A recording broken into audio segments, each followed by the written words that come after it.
नमस्कार। अगले हफ्ते की तैयारी में आपका स्वागत है और अगला हफ्ता इसलिए हम कह रहे हैं क्योंकि ये एक ट्रंकेटेड वीक है। शुक्रवार के दिन भारतीय बाजार बंद रहने वाले हैं गुड फ्राइडे के चलते और इसी वजह से 3 दिनों की छुट्टी के बाद सोमवार को भारतीय बाजार खुलने जा रहे हैं। सोमवार के सेशन के लिए आपकी तैयारी क्या होनी चाहिए, पिछले हफ्ते के पूरे फंडामेंटल्स क्या थे, बाजार ने किस तरह की परफॉर्मेंस दिखाई और उसका इंपैक्ट मंडे तक क्या जाता दिख सकता है। वैसे काफी रिस्की है ये कहना क्योंकि ओवर द वीकेंड इन दिनों हम देखते हैं कि मिडिल ईस्ट टेंशंस के चलते बहुत सारे अपडेट्स आ जाते हैं और जैसे जैसे अपडेट्स आते हैं उन्हीं की तर्ज पर फिर बाजार जो है वीकेंड के बाद रिएक्ट होते हुए दिखते हैं। अब इस बार भी 3 दिन की छुट्टी जब होगी ओवर द वीकेंड यूएस और ईरान के बीच जो तनाव है, इस तनाव में क्या कुछ निकल कर आता है, क्या ताजा अपडेट आते हैं, ये सभी चीजों पर फोकस रखना होगा। पॉजिटिव अगर कोई राहत की खबर आई तो फिर उस पर सोमवार को बाजार रिएक्ट करेंगे और अगर नेगेटिव खबरें आई, वॉर और ज्यादा तूल पकड़ती दिखी तो फिर सोमवार के दिन बाजार जो है वापस से पिटते हुए दिखेंगे। लेकिन ये सब कुछ बताते बताते आपको ये भी बता देते हैं कि लास्ट ट्रेडिंग सेशन और पिछला पूरा हफ्ता जो चल गया वो बाजार के लिए कैसा था। वॉलेटिलिटी, उतार चढ़ाव, डाउन साइड। एक सेशन था बुधवार का जब बाजार ने थोड़ा बहुत मूव देखा, अच्छा खासा मूव था उस दिन का, लेकिन उसके अलावा हर सेशन में बाजार ने सिर्फ गिरावट, बिकवाली और दबाव ही झेला है। लास्ट ट्रेडिंग सेशन को याद कीजिएगा तो ईरान को ट्रंप की नई धमकी के बाद बाजार जो फिसले थे वो रिकवर होते हुए नजर आए, कुछ हद तक रिकवरी मोड भी देखने को मिली। उसके बाद हमने देखा कि वापस से वॉलेटाइल सीन्स देखने को मिले बेंचमार्क्स और साथ ही ब्रॉडर मार्केट्स में। हाँ, उसी के साथ विदेशी बाजार जैसे कि फ्यूचर्स और यूरोपीय बाजार जो है वो टूट रहे थे और वो जब टूट रहे थे तो सीधे सीधे तौर पर हम भी एडवाइस दे रहे थे हमारे मार्केट पार्टिसिपेंट्स को कि इस रिकवरी पर भरोसा मत कीजिए क्योंकि हो सकता है जो सिचुएशन और प्रॉब्लम्स है वो अभी भी छटी नहीं है। तो इस वक्त रिकवरी दिख जरूर रही है लेकिन मार्केट ये अटेम्प्ट ही कर रहा है, ये लॉन्ग लास्टिंग शायद ना हो। उसके अलावा सेक्टर वाइज आईटी सेक्टर के अलावा हर सेक्टर में गिरावट और बिकवाली का दबाव था। आईटी स्पेस अच्छा खासा चल गया, pharma space, ship building stock, capital markets, auto sector, ये सारे के सारे स्पेसेस थे जहां पर गिरावट हाथ लगी। रुपए में हमने रिकवरी देखी, शुरुआती तेजी के बाद दबाव में भी था रुपया एंड टूवर्ड्स मार्केट हमने ये भी देखा कि डॉलर के मुकाबले रुपया जो रिकवर होता हुआ भी दिख रहा था। लेकिन चलिए ये सारे सेंटिमेंट्स अब लिए चलते हैं हमारे मार्केट एक्सपर्ट के पास और उनसे समझते हैं कि बाजार की दशा दिशा को यहां से आगे वो किस तरह से रीड कर रहे हैं। हमारे साथ 2 मार्केट एक्सपर्ट्स जुड़ने वाले हैं, पृथ्वी फिनमर्ट प्राइवेट लिमिटेड के head of research technical Harish Jujare और हमारे साथ founder SR wealth research and share market Gurukul के लोकेश सेठिया। आप दोनों का ही स्वागत है इतना स्वदेश पर अपना समय में देने के लिए आपका शुक्रिया। लोकेश, शुरुआत आपसे करना चाहेंगे। ये सारी चीजें थी और इन्हीं चीजों पर मार्केट रिएक्ट कर रहा था, ढेर सारे अपडेट्स आते दिखे और पूरी उम्मीद है कि ओवर द वीकेंड भी अपडेट्स आते ही रहेंगे। यहां से आगे बाजार की चाल आप कैसी रीड कर रहे हैं? मानसी जी, अगर आप देखोगे ना लास्ट 3 सप्ताह का आप निफ्टी का चार्ट देखोगे तो वॉलेटिलिटी बहुत ज्यादा था मार्केट में। 500 पॉइंट गैप अप होना, 500 पॉइंट गैप डाउन होना, सुबह से शाम तक हम देखते हैं ऊपर नीचे हो रहा है। बट एक्चुअली क्या हो रहा है 3 सप्ताह का अगर आप डेटा देखोगे तो 9 मार्च के करीब मार्केट ने जो क्लोजिंग दी वो दी 23,100 की। 16 मार्च में मार्केट ने जो क्लोजिंग दी वो 22,800 की।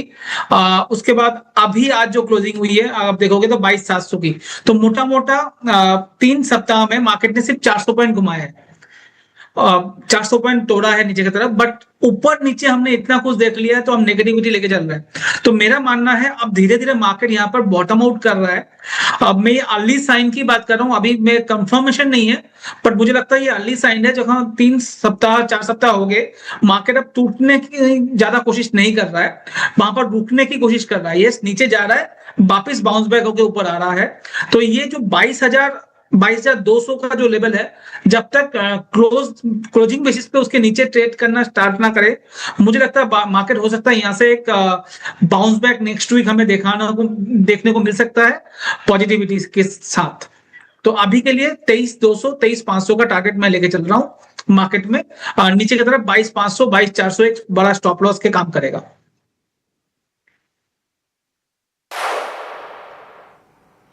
ऑलराइट, तो चलिए एक नजरिया फिलहाल बाजार पर। शायद अपने बॉटम की तलाश में इस वक्त मार्केट है और इतना गिर चुका है, अब संभलने की कोशिश कर रहा है।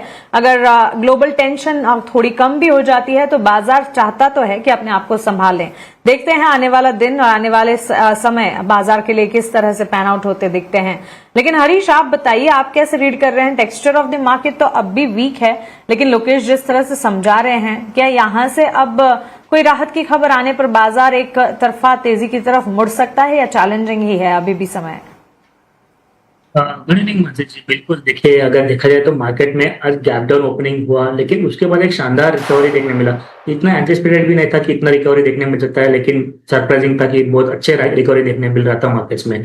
हाउएवर देखा जाए तो पहली बार बहुत दिनों के बाद एक पॉजिटिव कैंडलस्टिक के साथ फॉर्मेशन क्लोज हुआ है और मुझे लग रहा है कि यहाँ पे बिल्कुल स्ट्रेंथ दिखाई दे रहा है। अभी जो 22,000 के आसपास जो सपोर्ट थे, आजू बाजू निफ्टी ऑलमोस्ट गिर चुका है, वहीं से रिकवरी देखने मिल रहा है। तो मल्टीपल टाइम्स हमने इसी के आसपास से रिकवरी देखने मिल रहा है। हो सकता है कि 22,000 प्रिसाइसली ना टच करे, हो सकता है कि 22,150 200 के आसपास एक बॉटम फॉर्मेशन बने और वहां से रिकवरी मिले। हाउएवर एक फॉलो अप बाइंग जरूरी है। हमने कल भी देखा था एक पॉजिटिव ओपनिंग, हाउएवर उसमें फिजल आउट होते हुए नजर आया। लेकिन एक पॉजिटिव के आज का कैंडल के साथ मुझे लग रहा है कि आने वाले हफ्ते में बिल्कुल एक फॉलो अप बाइंग बिल्कुल देखना चाहिए, जरूरी है। जब तक मुझे लग रहा है कि 23,000 के ऊपर इंडेक्स नहीं निकलता है, ये जो सेल ऑन राइज का मार्केट रहेगा। लेकिन 23,000 के ऊपर अगर प्रिसाइजली निकल जाता है, मुझे लग रहा है कि एक शार्प शॉर्ट कवरिंग देखने मिल सकता है, जहाँ पे निफ्टी को ऊपर की ओर 23,500 या 24,000 लेवल्स तक की ऊपर की ओर ज्यादा चांसेस है। कि जिस तरीके से हमने क्लियरली मार्केट्स में वीकनेस देखने मिल रहा है, आरएसआई बिल्कुल डीपली ओवरसोल्ड है, उसके चलते शार्प रिकवरी ज्यादा एंटिसिपेट किया जा सकता है। लेकिन जो भी है 23,000 के ऊपर ही मुझे लग रहा है कि एक शार्प रिकवरी देखने मिल सकती है।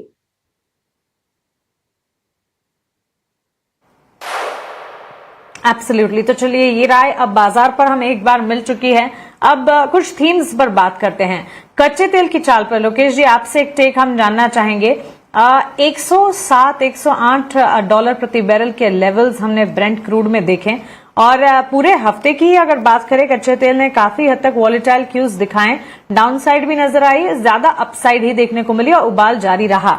इस वक्त जब हम बात कर रहे हैं तब भी पूरे एनर्जी पैक में मजबूती है। 7% के गेंस ब्रेंट क्रूड जो है 108 डॉलर प्रति बैरल के पास कामकाज करता हुआ। वहीं नेचुरल गैस में भी इसी तरह के स्तर हम देख रहे हैं, करीब 1.5% की मजबूती, $3 के पास के स्तर है। अब रिलेटेड इक्विटी मार्केट प्लेयर्स पर कच्चे तेल के इस उबाल का कैसा असर देख रहे हैं, क्योंकि कई सारे सेक्टर्स प्रभावित होते हैं इससे? जी मैम, अगर कच्चे तेल की बात करूं तो सबसे पहले आप अगर इसको ध्यान से देखो, 9 मार्च से वापिस मैं वो 9 मार्च का ही बात कर रहा हूँ। 9 मार्च से लेके अभी तक वो एक रेंज है 95 और ऊपर की तरफ 110, इसी बीच में ये ट्रेड कर रहा है। एक बार 110 के ऊपर क्लोजिंग देगा तो इक्विटी मार्केट के लिए खराब है।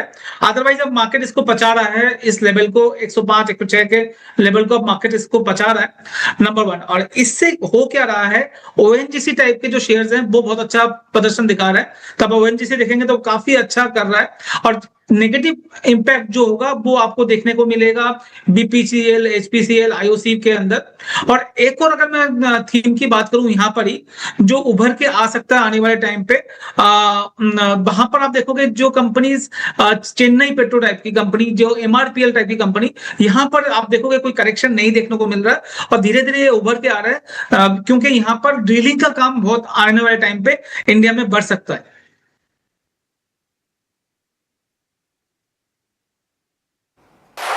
एब्सोल्युटली सही कहा आपने लोकेश। और ये सारी चीजें, क्रूड रिलेटेड फैक्टर्स कितने सारे सेक्टर्स पर प्रभावित हो जाते हैं। Aviation, oil marketing, oil refiners, साथ ही कई सारे स्पेसेस जैसे पेंट स्टॉक्स हो गए, सीमेंट प्लेयर्स हो गए, इन तमाम पर प्रॉब्लम आ जाती है जब कच्चे तेल में उबाल हम देखते हैं। लेकिन चलिए आगे बढ़कर देखना होगा कि किस तरह से पैन आउट होती है कच्चे तेल की चाल। अब कुछ सवालात ले लेते हैं। राहुल जायसवाल का सवाल है एनसीसी और आईआरसीटीसी पर। दो स्टॉक से हरीश आपसे टेक समझना चाहेंगे। तो रेलवे स्टॉक में इस वक्त किस तरह के सेंटिमेंट्स बन रहे हैं आपके हिसाब से? और road and infra, Nagarjuna construction company order wins के चलते फोकस रेडार पर रहती जरूर है। दोनों स्टॉक्स में एंट्री लेवल बता देती हूं। एनसीसी करीब 2300 शेयर्स खरीदे 185 के दाम पर और आईआरसीटीसी के 300 शेयर्स खरीदे हैं 657 के दाम पर। क्या राय होगी राहुल के लिए? मानसी जी, देखिए आया हमने अगर रेलवे स्टॉक्स की बात करते हैं तो लगातार हमने थोड़ा बहुत वीकनेस देखने मिल रहा है, स्पेशली रेलवे स्टॉक्स में।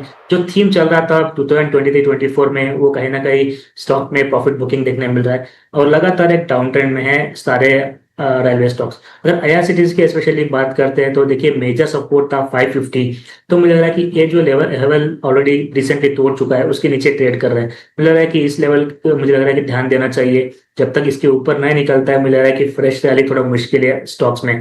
तो ये फिलहाल के लिए स्टिफ रेजिस्टेंस के हिसाब से काम कर सकता है 550 से 555 के रेंज में। मुझे लग रहा है कि इस लेवल्स को ध्यान देना चाहिए। अगर इस लेवल्स आता है तो इनको बेहतर रहेगा कि थोड़ा एग्जिट करे, क्योंकि सपोर्ट अभी भी बहुत नीचे की तरफ दिखाई दे रहा है, जो कि ऑलमोस्ट 450 से 445 के आसपास सपोर्ट है।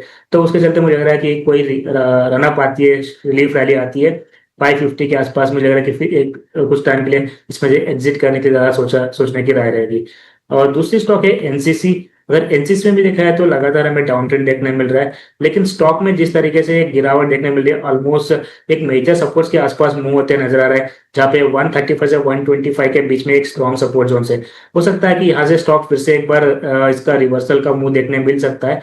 तो एनसीसी में बने रहने की राय रहेगी। मुझे लग रहा है कि फिलहाल के लिए यहाँ पे सपोर्ट्स के आसपास आ चुका है स्टॉक, और थोड़े बहुत गिरावट देखने मिल सकती है, लेकिन मुझे लग रहा है कि ज्यादातर चांसेस है कि स्टॉक में रिवर्सल ज्यादा देखने मिल सकता है। फिलहाल के लिए एनसीसी में बने रहना चाहिए, वेराज आईआरसीटी पुलबैक्स में एग्जिट करने की राय रहेगी।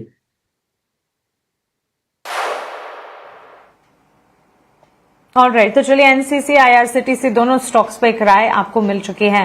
राकेश रंजन का अगला सवाल है। लोकेश, 3 स्टॉक्स इनके फोकस रेडार पर, ट्रेंट, टीसीएस और टाटा एलेक्साई। ट्रेंट के 100 शेयर्स खरीदे हैं 4550 के लेवल पर, टीसीएस के 15 शेयर्स खरीदे हैं 3250 के स्तर पर, और टाटा एलेक्साई के 20 शेयर्स खरीदे हैं 5300 के लेवल्स पर। और इन तीनों पर तो आप राय दीजिएगा ही, लेकिन साथ साथ आईटी सेक्टर में भी हमने एक मूव टूवर्ड्स अपसाइड देखा था in the last trading session, वो भी तब जब पूरा बाजार टूट रहा था। ऑफ कोर्स रुपी में जिस तरह के स्टेट्स आते हुए दिखे उसका एक असर देख सकते हैं, क्योंकि सीधा फैक्टर होता है करेंसी की चाल, ग्लोबल इम्पैक्ट से ताल्लुक रखता है आईटी सेक्टर, और करेंसी जहां जहां बढ़ती है या फिर टूटती है उसका भी एक इम्पैक्ट इवेंचुअली आ जाता है आईटी स्पेस पर। वहीं टीसीएस और साथ ही ट्रेंड जैसे स्टॉक्स जो हमारे व्यूअर ने खरीदे हैं, टाटा एलेक्साई, इस पर राय क्या होगी? सबसे पहले आईटी की अगर बात करूं मानसी जी, बहुत इंपॉर्टेंट ये है जो क्वार्टरली रिजल्ट आने से पहले आईटी सेक्टर को रिवाइवल बोलना मुश्किल होगा, मगर अभी क्योंकि बहुत ज्यादा ओवरसोल्ड जोन में है तो यहाँ से 5-10% की रैली ऊपर की तरफ आ सकता है आराम से, मगर क्या वो सस्टेन लेवल पे रहेगी ये बोलना बहुत मुश्किल है। जब तक रेवेन्यू ग्रोथ में हमें डबल डिजिट का ग्रोथ ना दिखे तो वो आने वाले कुछ दिनों में हमें दिख जाएगा। तो अभी के लिए आईटी सेक्टर से हम अवॉइड जोन में है, बट कुछ स्टॉक्स हमें अच्छे लग रहे हैं। और ट्रेडिंग पॉइंट ऑफ व्यू से अगर मैं बात करूं इन तीनों स्टॉक्स में, तो सबसे पहले ट्रेंड की बात कर लेते हैं। ट्रेंड अभी ठीक लग रहा है, अभी के लिए 3450 का करीब बहुत अच्छा सपोर्ट जो है, उसका स्टॉप लॉस लगा के होल्ड करेंगे तो 3700 और 3800 आ सकता है। लॉन्ग टर्म ट्रेंड अगर आप देखेंगे तो इसमें डाउन साइड है, मगर शॉर्ट टर्म में ये एक अपमूव आपको देखने को मिल सकता है ट्रेंड में। दूसरा अगर बात करें टीसीएस की, टीसीएस में भी एक जैसे मैंने बोला शॉर्ट कवरिंग रैली आ सकती है, क्योंकि ओवरसोल्ड जोन में है टीसीएस। तो यहां से मुझे लगता है अगर आप 3990 रुपीज 2990 का स्टॉप लॉस लगाते हैं तो ये स्टॉक 2600 2640 तक का मूव आने वाले नेक्स्ट वीक में दिखा सकता है। तो टीसीएस में भी होल्ड का ही राय रहेगा अभी के लिए। और last not the least Tata Elxsi, ये स्टॉक मुझे काफी अच्छा लग रहा है, आने वाले टाइम पे अच्छा कर सकता है। एक तो रीजन ये है क्योंकि अभी जो आपने देखा ऑयल के वजह से जिस तरह से करेक्शन देखा है आप लोगों ने, तो यहां पर होगा क्या, ईवी रिलेटेड स्टॉक्स में एक बाउंस बैक आने की पूरे चांसेस रहेंगे। और टाटा एलेक्सी ईवी के गाड़ियों का सॉफ्टवेयर बना के देती है, तो यहां पर एक अपमूव आपको देखने को मिल सकता है इस वजह से भी, और चार्ट वाइज भी यहां पर अपमूव दिख रहा है। तो टाटा एलेक्सी मुझे लगता है अगर होल्ड करते हैं वापिस 4500 से 4700 तक जा सकता है, और नीचे की तरफ 4100 का एक बड़ा सपोर्ट जो है वहां पर स्टॉप लॉस लगाना चाहिए।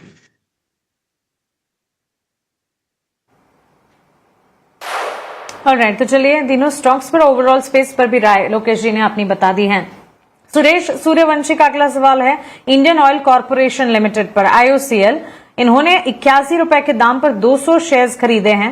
हरीश एक टेक आपसे IOCL पर जानना चाहेंगे और इनफैक्ट क्रूड की चाल जो है उसका असर भी रिलेटेड काउंटर्स पर पड़ता है, उसमें IOC भी है। और स्टॉक के परफॉर्मेंस की अगर बात करें तो हमने देखा है कि मूव दिखाए हैं जहां जहां पॉसिबल हो, न्यूज बैक्ड इम्पैक्ट भी देखने को मिले हैं। हालांकि इस वक्त बाजार की कमजोरी के साथ जहां हर तरफ बिकवाली है, ऐसी ही कुछ बिकवाली क्रूड रिलेटेड काउंटर्स पर दिख रही है। IOC में इनकी खरीद 81 के लेवल की है, स्टॉक 134 पर है, यानी कि मुनाफा देख रहे हैं हमारे व्यूअर। क्या राय होगी? बिल्कुल मानसी जी, अगर देखिए लास्ट कुछ दिनों से लगातार एक वीकनेस देखने मिल रहा है IOC में, स्पेशली जिस तरह से क्रूड के प्राइसेस अभी भी एलिवेटेड लेवल्स पे है, मुझे लग रहा है कि थोड़ा प्रेशर आउट देखने मिल सकता है स्टॉक में। हाउएवर शॉर्ट टर्म के नजर से देखा है तो ऑलरेडी एक डीप ओवरसोल्ड सिनेरियो में है, तो हो सकता है कि पुल बैक एंटिसिपेट किया जा सकता है करंट लेवल से, जहाँ पे 140 से 145 के लेवल्स तक का मूव एंटिसिपेट कर सकते हैं शॉर्ट टू मीडियम टर्म में। हाउएवर मुझे लग रहा है कि थोड़ा टाइम लगेगा स्टॉक को, कुछ टाइम के लिए मार्केट स्टॉक में वॉलेटिलिटी बनी रहेगी जब तक क्रूड प्राइस एलिवेटेड रहेंगे।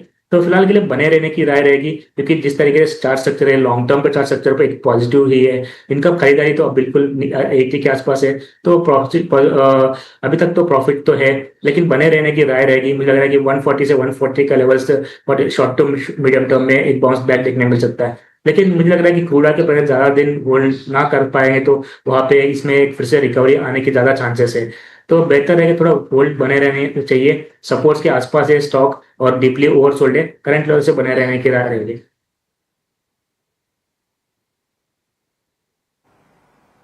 ऑलराइट, तो चलिए ये राय फिलहाल हमें मिलती हुई, लेकिन यहां से आगे बढ़ते हैं और रुक करते हैं आप हमारे स्पेशल सेगमेंट का, वैल्यू इन्वेस्टमेंट पिक का।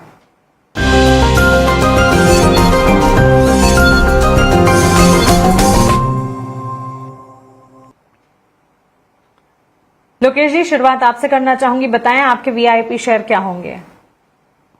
स्टॉक मैम कृष्णा फर्स्ट कैम है।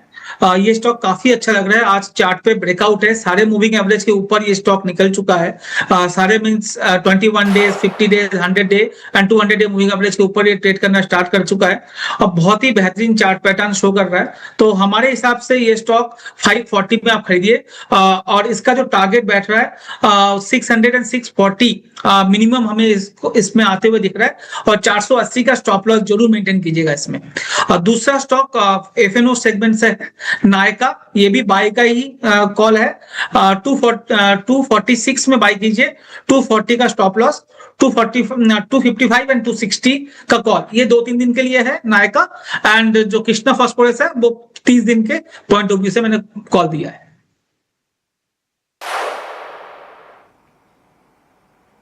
ऑलराइट, तो चलिए 2 स्टॉक्स लोकेश जी की तरफ से as value investment pick.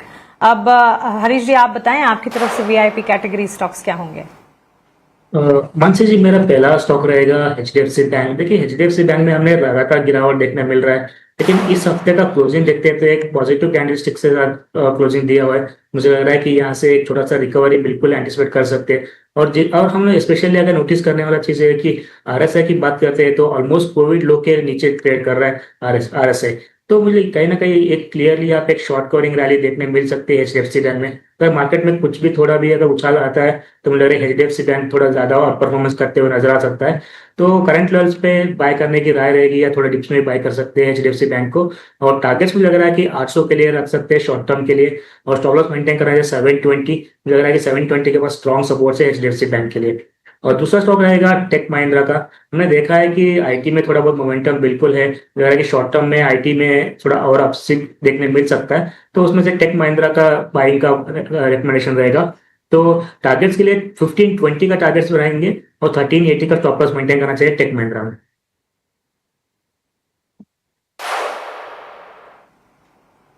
Absolutely Harish जी और लोकेश जी, बहुत शुक्रिया आपका हमारे साथ जुड़ने के लिए, सवालों के जवाब देने के लिए, हमारे व्यूअर्स की आने वाले हफ्ते की तैयारी करवाने के लिए। चलिए इसी के साथ